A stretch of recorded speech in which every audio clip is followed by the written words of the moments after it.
Septième idée, passer pro pour un business à 10K par mois. Quand je dis passer pro, ça veut dire on va arrêter d'être amateur, on va arrêter de faire ce qu'on fait juste pour le plaisir, mais on va vraiment commencer à aimer le processus. Et on va passer à un niveau professionnel. Michael Jordan, il nous dit « J'ai raté plus de 9000 tirs dans ma carrière. J'ai perdu près de 300 matchs. 26 fois, on m'a confié le tir gagnant du match. Et je l'ai raté. J'ai échoué encore et encore dans ma vie. Et c'est pour ça que je réussis. C'est pour ça que Michael Jordan, il est milliardaire. C'est pour ça que Michael Jordan, c'est un des meilleurs joueurs de l'histoire du basket. Parce que il a décidé de devenir pro. Et devenir pro, ça veut dire quoi? Ça veut dire embrasser l'échec. Et aujourd'hui, si vous n'avez pas les résultats que vous voulez dans votre vie, c'est que vous n'avez tout simplement pas assez échoué. Pour passer pro, c'est la répétition et la mère de toutes les compétences, de toutes les aptitudes. C'est Tony Robbins qui nous dit ça. J'étais à un de ses séminaires. Tous les mois, je fais un séminaire.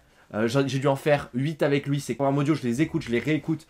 Quand vous faites un programme comme celui-ci, quand vous regardez une masterclass comme ça, si vous l'écoutez qu'une seule fois, vous allez juste l'entendre. Si vous voulez vraiment l'intégrer et commencer à la maîtriser, il faut le faire plusieurs fois, il faut la répéter. Il faut l'écouter peut-être une fois, peut-être 2 fois, peut-être 3 fois, peut-être même plus avant que vraiment vous arriviez à le mettre en action. Et la répétition, c'est la clé de toutes les compétences. Donc là, vous allez regarder cette masterclass, vous allez apprendre des choses. Il y a des idées qui vont résonner avec vous. Il y en a certaines que vous allez mettre en pratique. Si vous la regardez une deuxième fois, si vous la regardez une troisième fois, vous allez vraiment intégrer les choses. Vous avez peut-être remarqué, on vous dit quelque chose, vous l'avez déjà entendu, mais vous l'avez jamais vraiment mis en pratique. Et c'est peut-être que la 5e ou la 6e fois où on vous le dit, où là, vous dites « Ah, mais en fait, c'est génial ce truc-là » et vous le mettez en pratique et vous commencez à voir les résultats. Et ça, c'est la base pour passer pro. C'est s'engager à répéter les fondamentaux.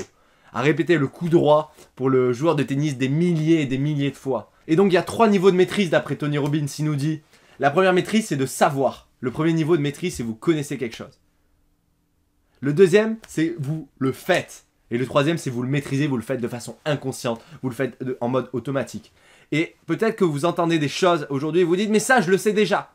Mais la question à vous poser c'est est-ce que vous le maîtrisez? Est-ce que vous le faites sans même y penser? Et si vous n'êtes pas à ce niveau de maîtrise, c'est un automatisme. Alors il faut commencer à passer à l'action, et vous engager sur les fondamentaux. Et souvent la différence entre un coach qui débute et un coach qui fait plusieurs dizaines de milliers d'euros de chiffre d'affaires, c'est qu'il est passé pro et c'est qui maîtrise les fondamentaux, c'est qui s'est engagé à les répéter. Et pour passer pro aussi, ce qu'il va falloir, c'est développer des compétences. Et les compétences, c'est le marketing, c'est la vente, c'est le coaching. Aujourd'hui, pour développer votre entreprise de coaching, il faut que vous soyez bon en marketing, il faut que vous soyez bon en vente, il faut que vous soyez bon sur le coaching. Et c'est ça qui va faire que vous allez vous démarquer des autres et vous allez trouver des clients. Par contre, ça ne veut pas dire que vous êtes obligé de devenir un marketeur ou un vendeur. Pour ceux qui ont encore des blocages avec le marketing, avec la vente, qui disent « je n'aime pas ça », vous allez devoir développer les compétences, mais par contre, ce que vous pouvez le faire, c'est avec une intention de coacher. Et aujourd'hui, vous pouvez marketer.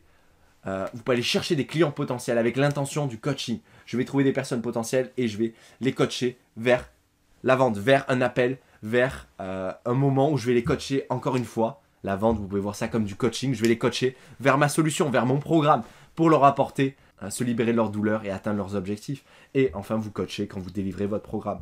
Et si vous faites ça avec une intention du coaching à toutes les étapes de votre entreprise, alors ça, c'est vraiment un modèle qui va vous permettre d'être beaucoup plus à l'aise avec le marketing, la vente, le coaching et de développer ces compétences-là. Donc toujours y aller avec une intention de coacher. Vous savez déjà coacher, alors vous allez savoir marketer, vous allez savoir vendre parce que vous avez ça en vous. Et c'est la même chose. Et le secret pour passer pro, c'est d'après Rich Litvin, qui nous dit ça dans son livre Prosperous Coach, c'est que vous avez la case du coaching, vous avez la case du business du coaching.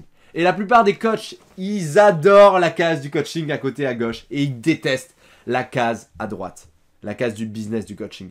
Et ce qu'il faut qu'on fasse ensemble, ça va être notre objectif pour passer pro, ça va être de prendre ces 2 cases, de les fusionner. Et ça va être la quantité de succès et de fun que vous allez avoir en tant que coach. Le plus, ces 2 carrés, ils sont l'un sur l'autre, le plus vous allez avoir du fun, le plus vous allez réussir en tant que coach et vous allez avoir les résultats que vous voulez. Et c'est ce qu'on va faire ensemble, apprécier autant le coaching que le business du coaching. Et pour ça, il faut élever vos standards. Ce schéma de Julien Musi de No Limit Impact qui nous dit Les résultats que vous avez, votre vie, c'est à la limite entre ce que vous tolérez et ce que vous croyez possible. Et le moment où vous allez vous bouger pour trouver des clients, c'est quand vous arrivez à ce niveau-là, au niveau en dessous de ce que vous tolérez. Donc si ce que vous tolérez, c'est d'avoir 1000 € par mois, bah, vous allez vous bouger quand vous voyez que c'est la fin du mois et que vous n'avez toujours pas fait une vente ou que vous êtes à 500 €. Vous allez vous dire, mince, il faut que je me bouge, parce que là, ce que je tolère, moi, c'est 1000 €, donc il faut que je me bouge pour aller chercher des clients. Et si par contre le maximum que vous tolérez c'est de vendre, que vous croyez possible, c'est de vendre votre offre à 2000 ou 3000 €, bah vous n'allez jamais faire plus de 2000 ou 3000 € par mois de chiffre d'affaires. Et vous allez vous situer entre 1000 et 3000 toute votre vie. Et moi c'est ce que j'ai fait pendant longtemps, pendant des mois et des mois. Je tolérais le fait de faire une vente ou deux et de rester à 1000 ou 2000 € chaque mois. Et par contre je croyais possible que c'était, ce que je croyais possible c'était de faire 10 000 € par mois.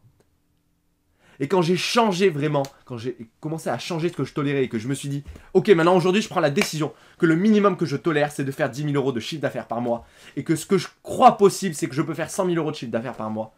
Alors ça a pris du temps, mais j'ai commencé à avoir de plus en plus de résultats, à faire de plus en plus de ventes. Et quand je me suis dit que ce que je ne tolère pas de passer une semaine sans avoir au moins, au minimum 5 appels de vente et faire 5 offres, et que je crois possible que je peux en avoir une vingtaine chaque semaine, alors, pareil, j'ai eu des résultats de plus en plus parce que j'ai fait de plus en plus d'offres, j'ai élevé mes standards. Et ce que je vous invite à faire, c'est à prendre la décision consciente d'élever vos standards. La première étape, c'est d'identifier aujourd'hui c'est quoi le minimum que vous tolérez et c'est quoi ce que vous croyez possible. Et au milieu, c'est votre zone de confort. Et on va pousser votre zone de confort. Si vous voulez passer pro, c'est tous les jours qu'il va falloir la pousser un petit peu pour aller chercher des résultats. Donc c'est quoi votre nouvelle zone de confort? Je vous invite à partager, à nous partager en dessous de cette vidéo, c'est quoi votre nouvelle zone de confort?